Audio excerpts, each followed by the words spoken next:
thought he was the one. She liked that he was big and strong, and he took care of her. But she would soon discover he had a dark side. I was very scared that he was going to keep pushing it and go too far. Eventually, he was going to kill her.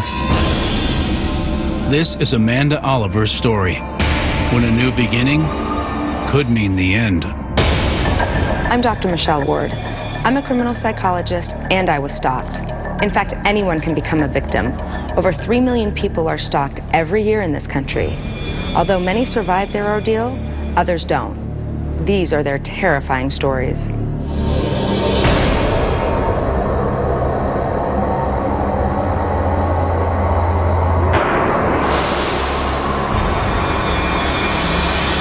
I woke up one night and I saw this shadow looming, and he was sitting at the edge of my bed with a knife. At that point, I really seriously felt that he was going to end my life. Amanda Oliver grows up in the small town of Decorah, Iowa, the heart of America's Corn Belt. An accomplished student, she is determined to pursue a career in medicine. She was in the honor classes. She was pretty focused. Amanda's thrilled when she's accepted to Winona State College in Minnesota. She begins classes in the fall of 1994. I was very excited. I loved it. I loved college. In December, Amanda heads home for the holidays, where she runs into a young man she dated in high school, Stephen Beach. He was one of those people who could be very charming. I think that she liked that he was big and strong. Amanda finds Stephen irresistible. They start dating again. I was happy because I felt like we had rekindled an old flame. I really fell for him quite hard. Amanda returns to college, but the couple finds that the distance between them puts a strain on their relationship. He kind of convinced me after several months that I should quit school and move down there with him. Amanda does just that. She follows her heart and moves back home to Iowa to be with Stephen. She plans to transfer to a local college in the fall. He just promised this great life. And I thought, maybe this is where I want to go. But a few months later, Amanda gets unexpected news. She's pregnant. It was in May of 1995 when I found out I was pregnant.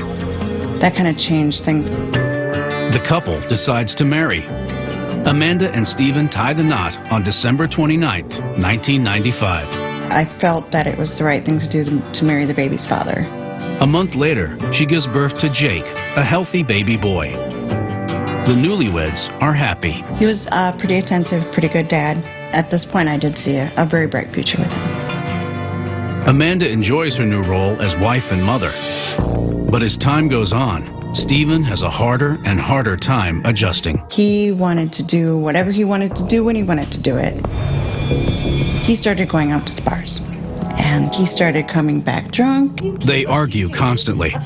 Amanda begins to feel that it's up to her alone to ensure a better future for their son.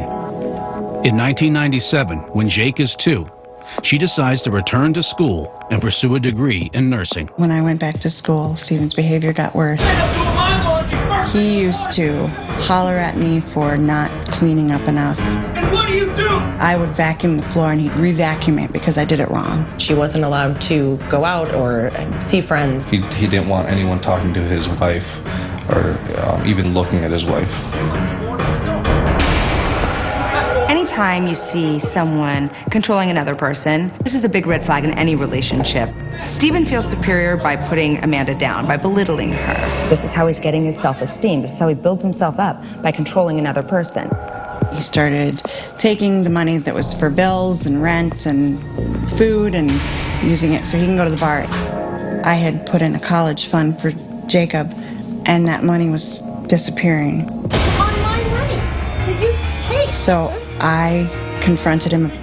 He picked me up by my shirt and threw me across the room, and I hit the wall. And my son saw it, and he did this blood-curdling scream. Amanda is terrified. She manages to escape Stephen's blows, but fears what he will do to either her or Jake the next time. I was very focused on keeping Jacob safe. It's time for drastic action. She kicks Stephen out of the house. I was done at that point.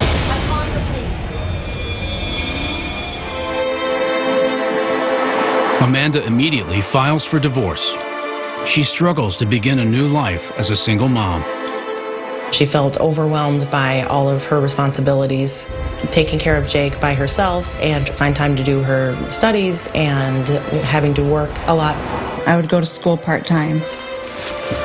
I worked 2 jobs. I just kind of dealt with it. But Amanda would soon learn that Stephen has no intention of letting her go. Whenever she leaves the house, he's there. Sometimes he yells threats. Other times, he says nothing. She couldn't go anywhere without Stephen being there. I was going through hell. I never got away from him.